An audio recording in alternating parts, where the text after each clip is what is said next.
February 12th, 1554. The Tower of London. Dawn breaks cold and gray over the ancient fortress. A 16-year-old girl walks calmly toward the scaffold built on Tower Green. She's dressed entirely in black. Her steps are steady, despite her youth, despite her fear, despite knowing that in minutes her life will end. Just 7 months earlier, this same girl was proclaimed Queen of England. She wore the crown for exactly 9 days before being overthrown and imprisoned. Now she's about to pay the ultimate price for a throne she never wanted and a power she never sought. Her name is Lady Jane Grey, and her story is one of the most heartbreaking in all of English history. Imagine being 16 years old. Imagine being brilliant, scholarly, deeply religious. Imagine preferring books to politics, study to power, quiet contemplation to royal ceremony. Now imagine being forced onto England's throne by ambitious relatives, becoming queen against your will, losing that crown within days, and facing execution before you've even lived a full life. This isn't fiction. This is the true story of Lady Jane Grey, England's 9 days queen, a teenage girl who became a pawn in the most dangerous political game imaginable, a scholar who wanted nothing more than to study and pray, but who was thrust into the center of a succession crisis that would cost her everything. Stay with me, because what you're about to hear is a tragedy of innocence manipulated, ambition destroying youth, and a brilliant mind extinguished far too soon. This is the story of Lady Jane Grey, and I promise you won't forget it. October 1537. Bradgate Park, Leicestershire, England. Lady Jane Grey is born into one of the most powerful noble families in England. Her parents are Henry Grey, Marquis of Dorset, and Lady Frances Brandon. And here's the crucial detail. Through her mother, Jane has royal blood. Frances Brandon was the daughter of Mary Tudor, sister of King Henry VIII.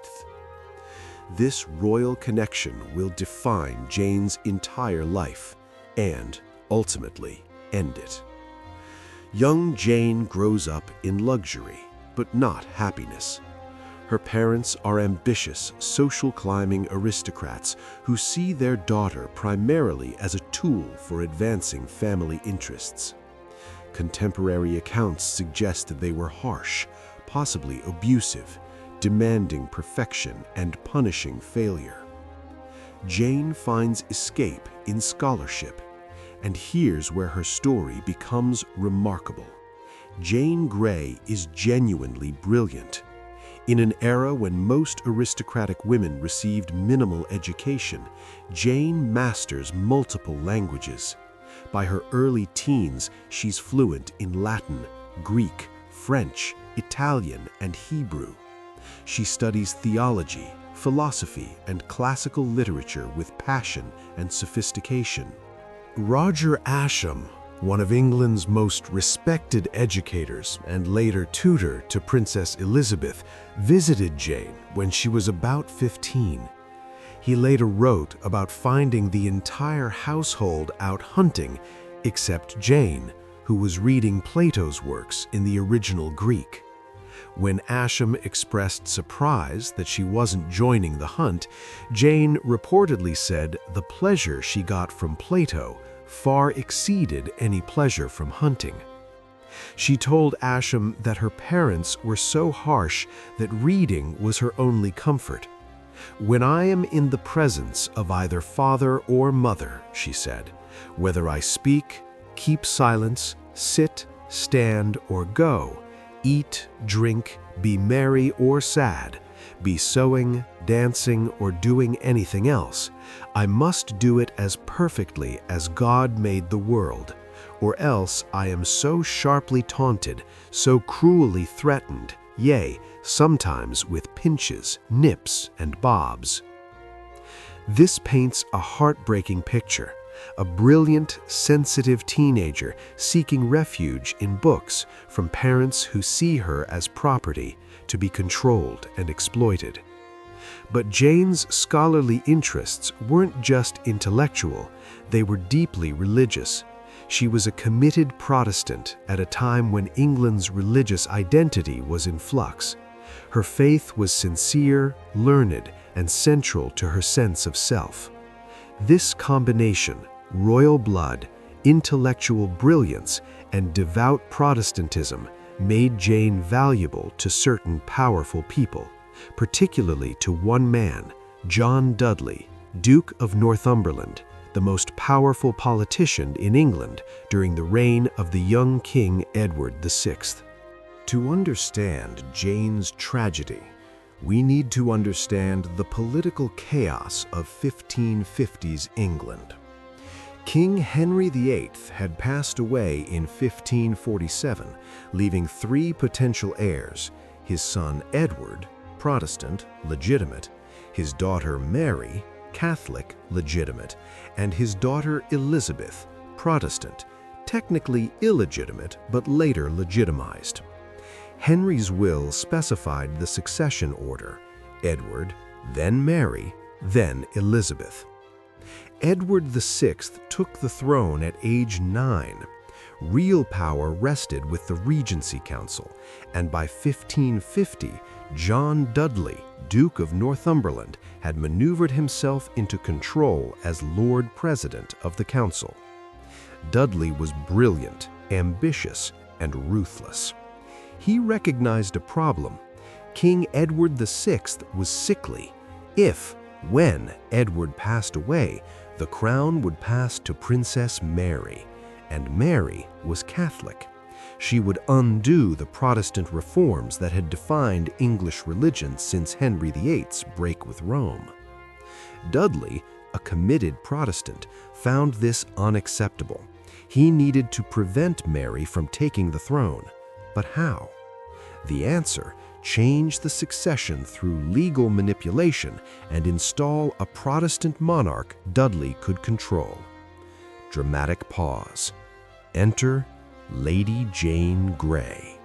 In May 1553, Dudley arranged for Jane to marry his son, Guilford Dudley. Jane reportedly resisted. She didn't want to marry Guilford, whom she found arrogant and unpleasant, but her parents forced her compliance. The marriage went forward.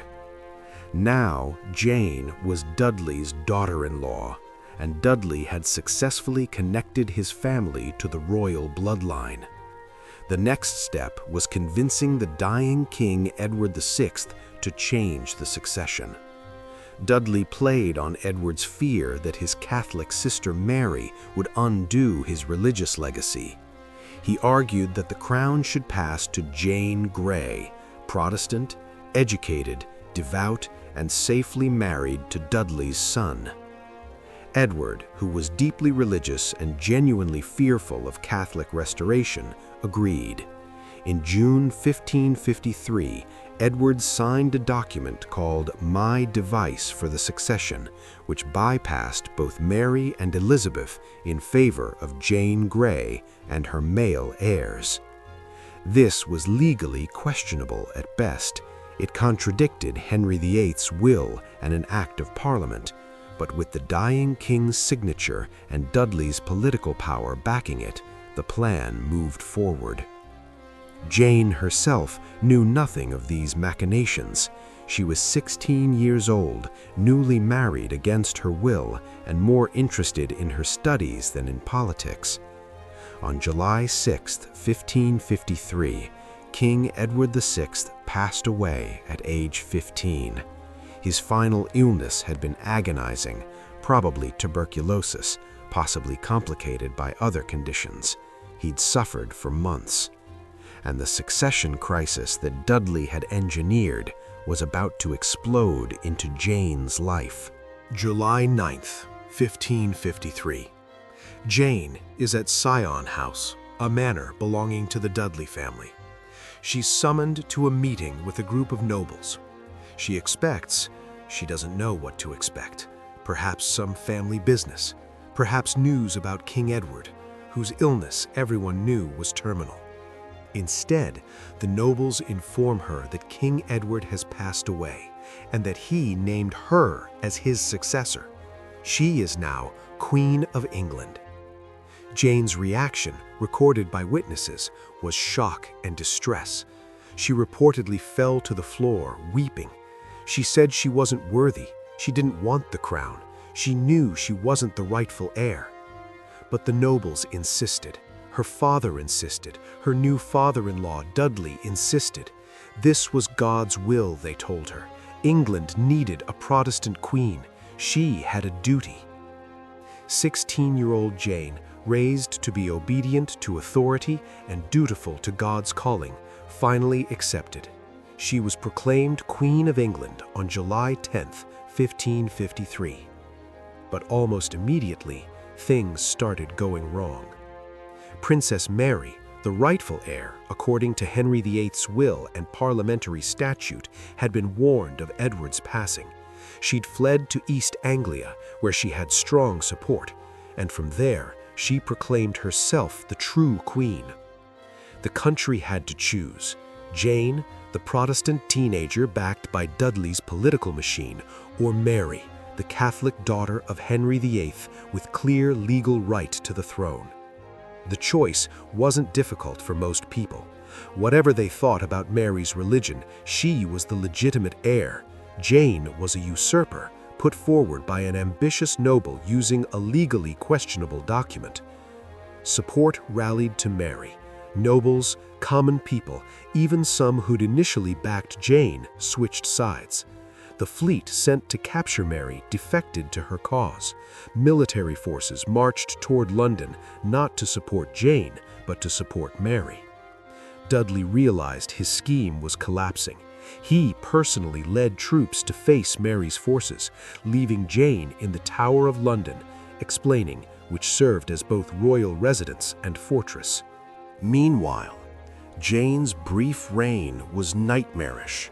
She was proclaimed queen, but had no real authority. Her father-in-law, Guildford, wanted to be declared king consort. She refused, saying she'd only make him a duke.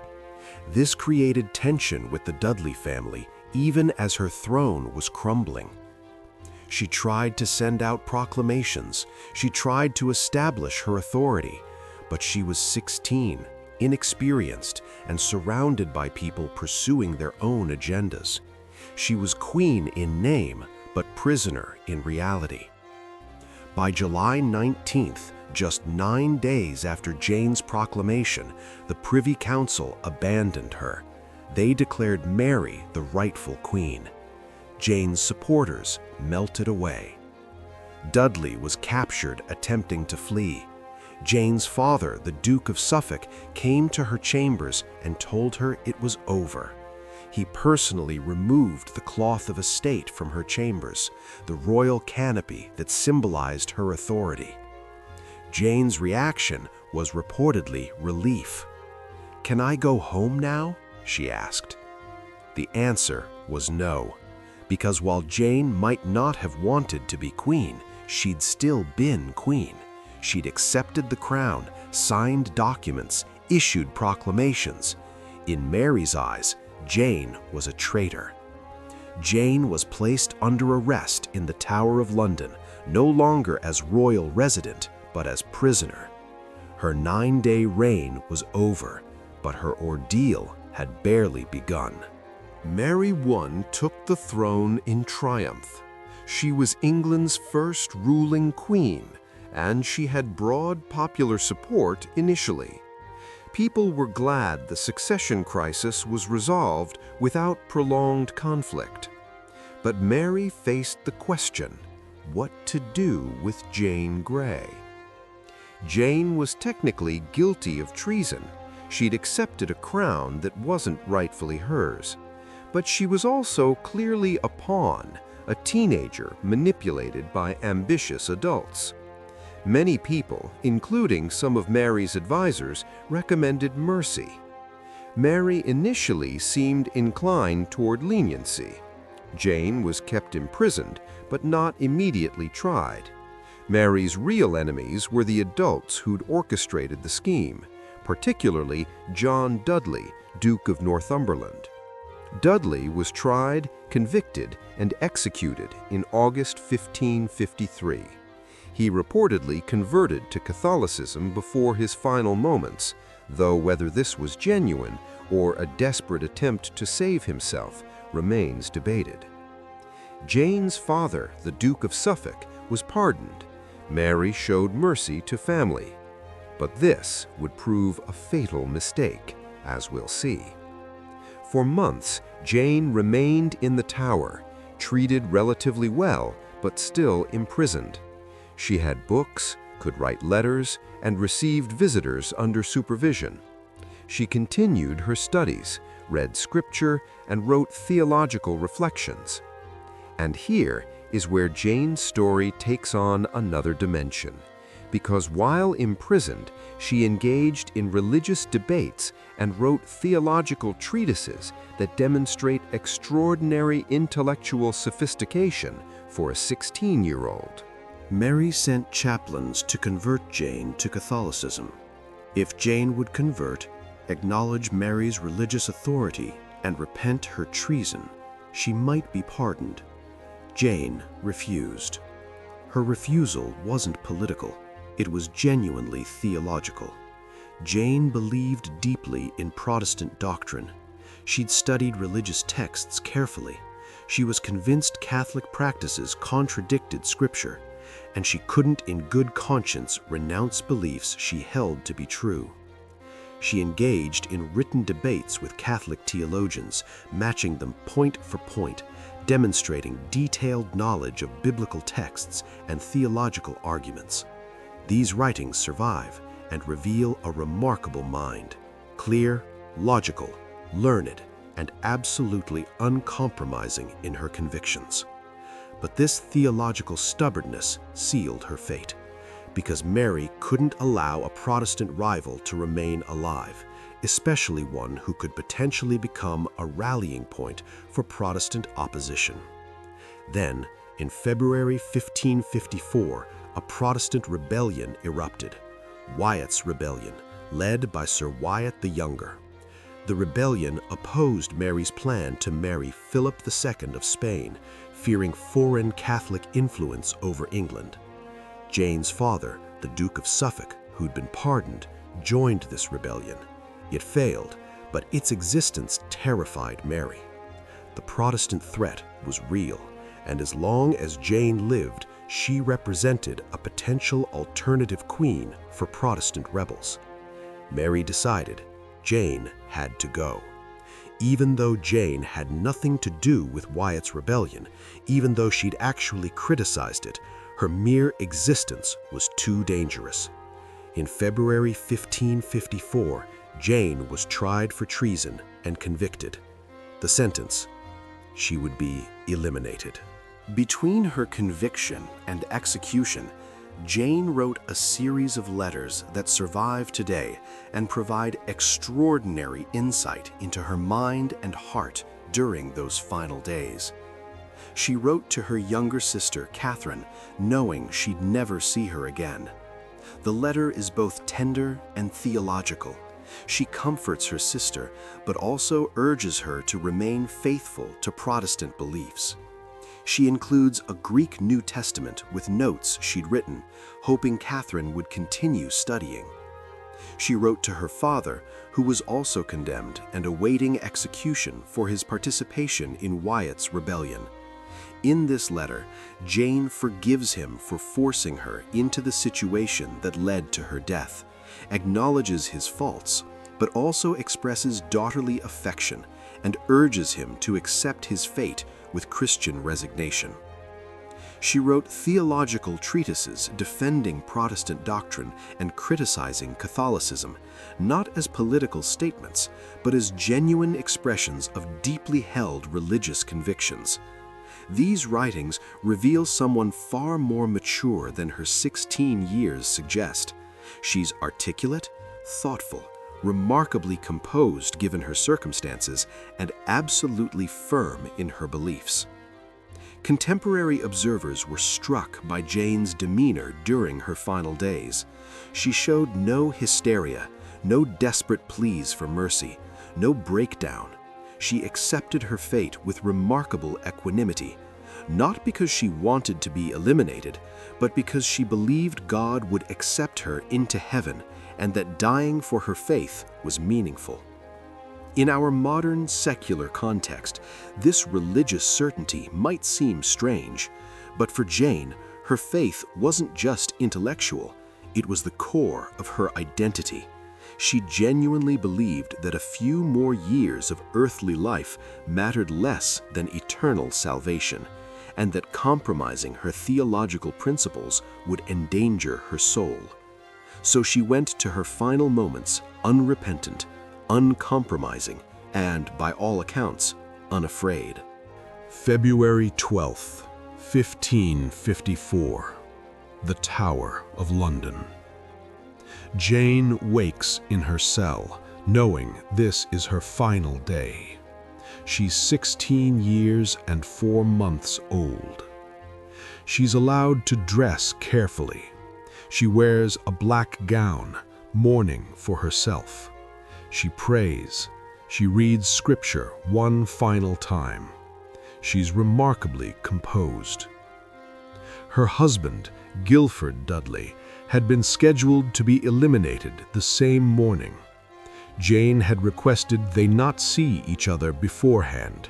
She felt their final farewell would be too painful and that they would meet in heaven. But from her window, she could see him led to his execution on Tower Hill, the public execution ground. Witnessing his final moments from her window, then she watched as his body was brought back to the tower in a cart covered by a cloth. According to witnesses, this sight finally shook her composure, not for herself, but in pity for the young man who'd been her husband, however unwillingly.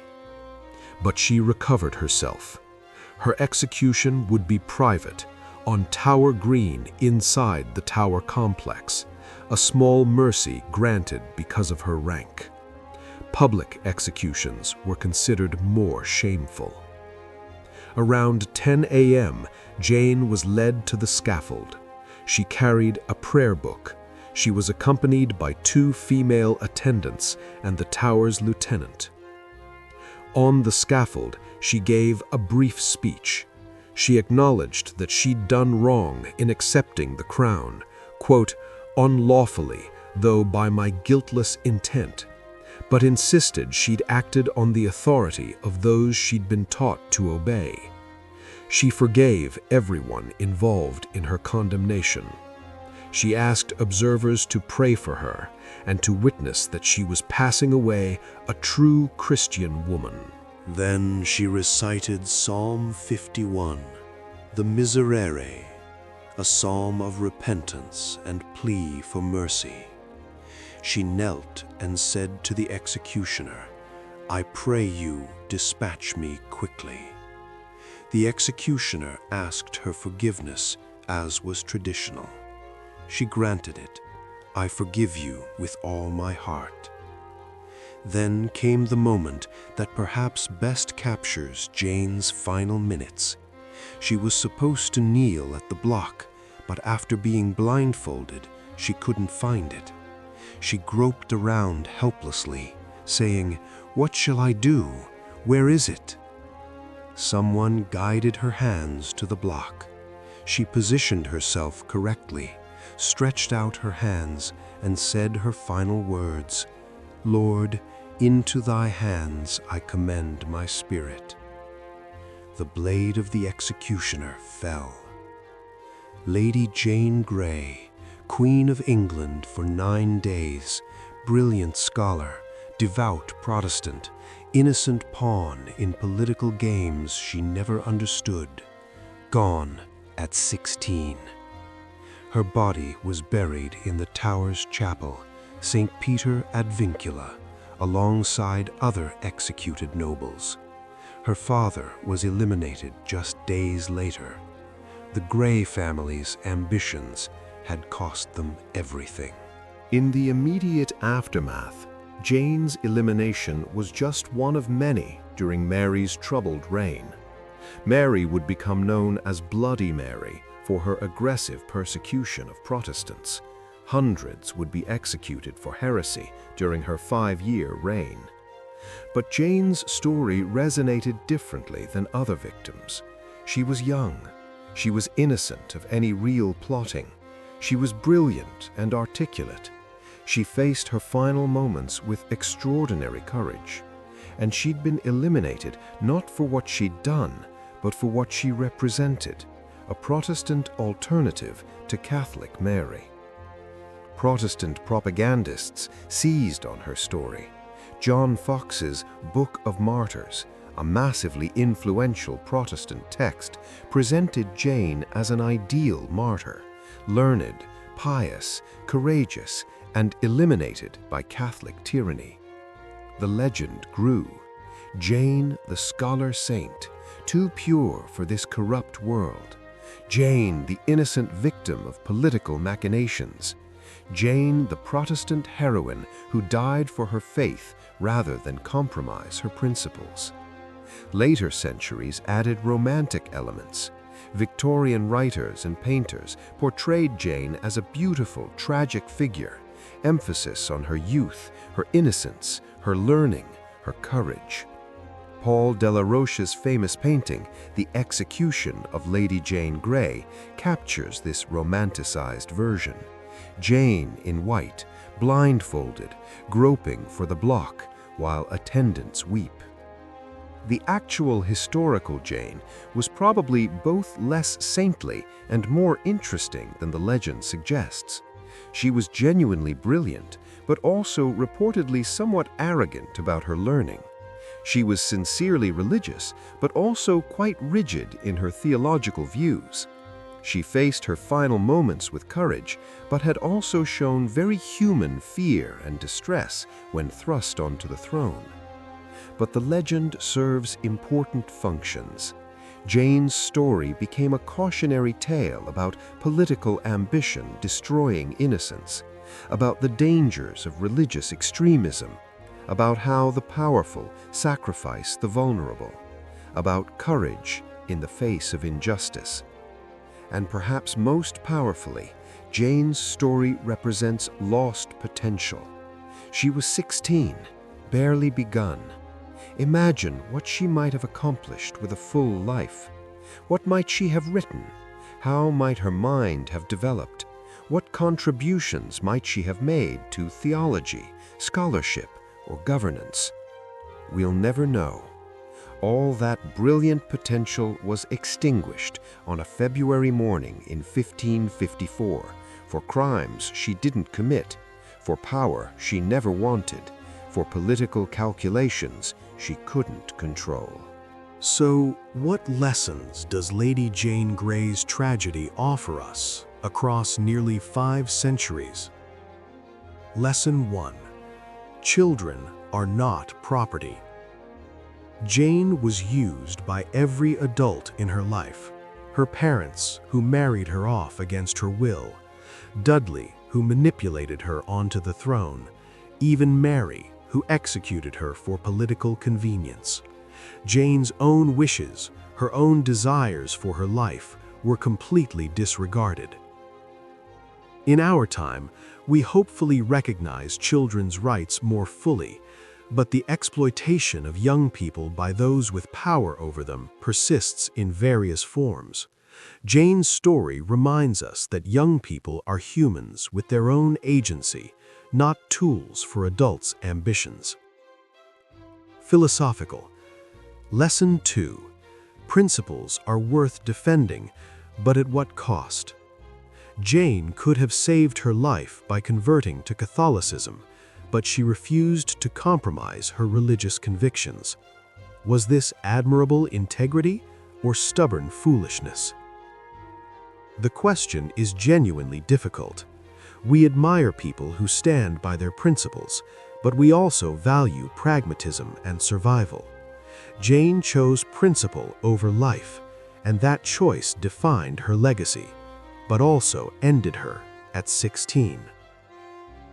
Darker, cynical tone. Lesson 3. Innocence is no protection in power struggles. Jane's innocence, her lack of political ambition, her unwilling acceptance of the crown, her youth, didn't save her. Once she became entangled in the succession crisis, her intentions didn't matter. She represented a threat simply by existing. Warning tone. This reminds us that in high-stakes situations, being right or innocent isn't enough. Power dynamics operate according to their own logic, and individuals get swept up regardless of their personal character or intentions. Analytical. Lesson 4. Intelligence and education matter, but they're not sufficient. Jane was extraordinarily educated and intelligent, but this didn't save her from becoming a pawn, didn't help her navigate the political disaster she was thrust into, and didn't prevent her final end.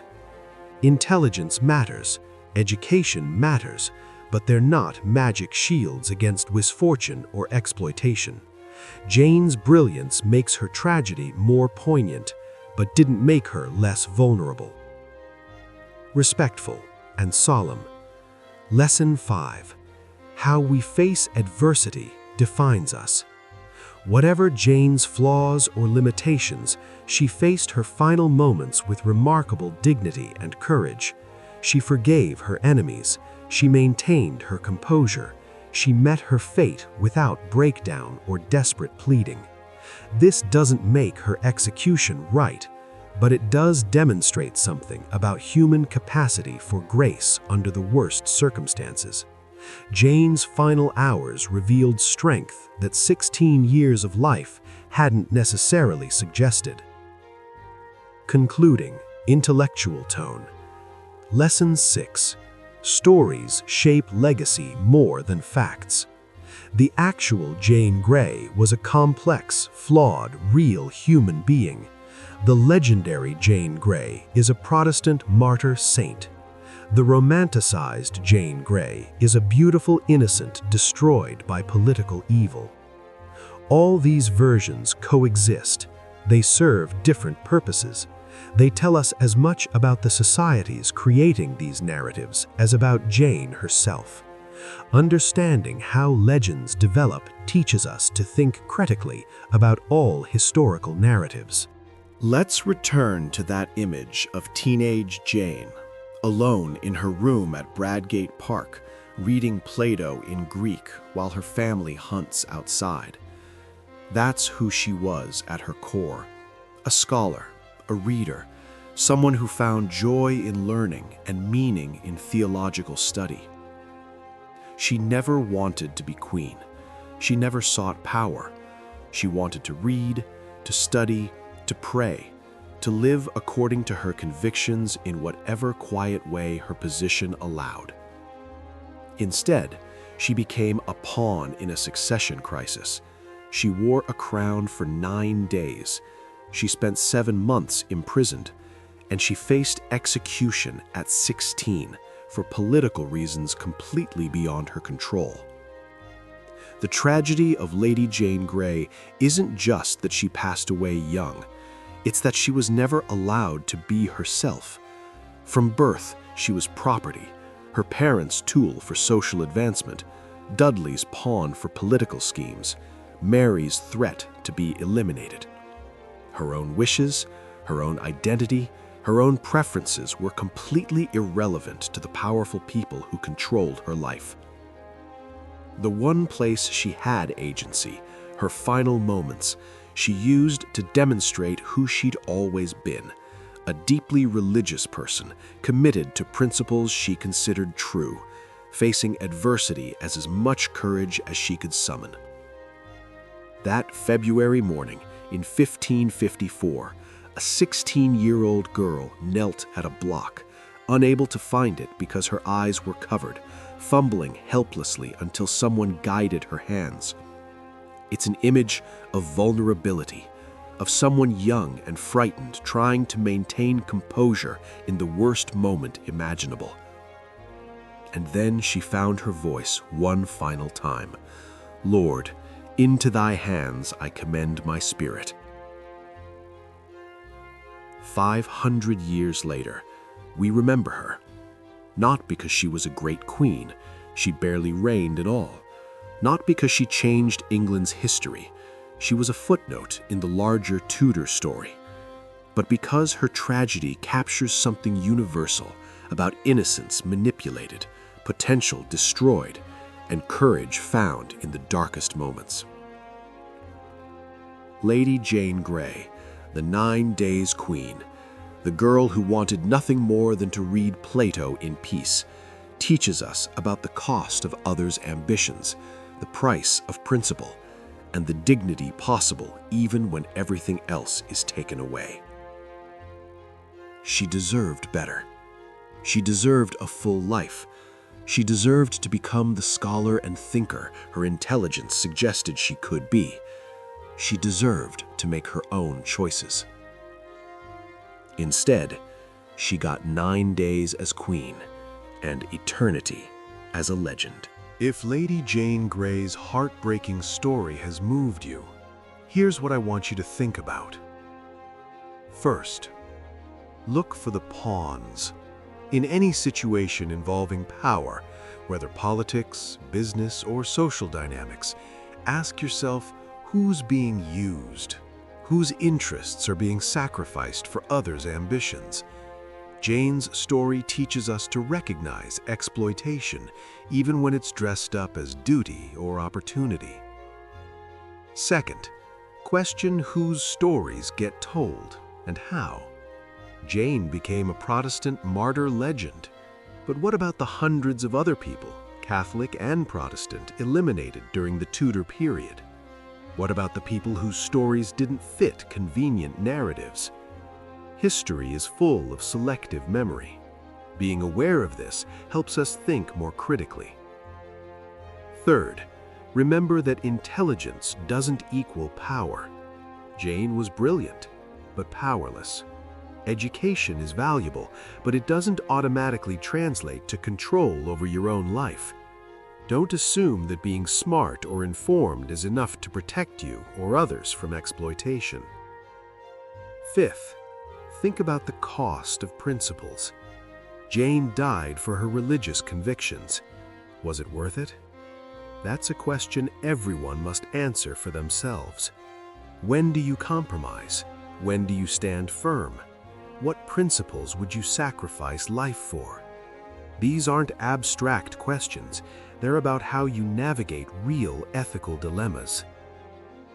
Fifth, share this story. Lady Jane Grey deserves to be remembered not just as a footnote to Tudor history, but as a real person whose tragedy teaches important lessons. Talk about her.